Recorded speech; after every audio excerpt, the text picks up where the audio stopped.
Me llamo Adrián Vasiliu, soy de Rumanía, tengo 3 años aquí, en México.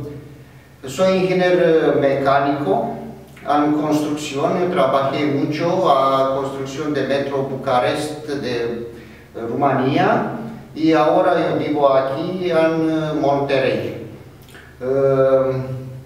Me gusta mucho el trabajo de metro, me gusta, yo sé también de hacer adoquines, tengo moldes de Rumanía, un estilo europeo, también en construcción tabla roca, de poliestireno y de aislar casas.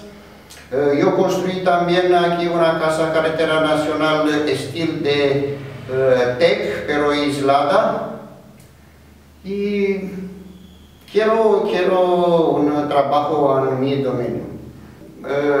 Yo hablo español, rumano, que es el idioma nativo, y también un poco francés y ruso que aprendí a escribir.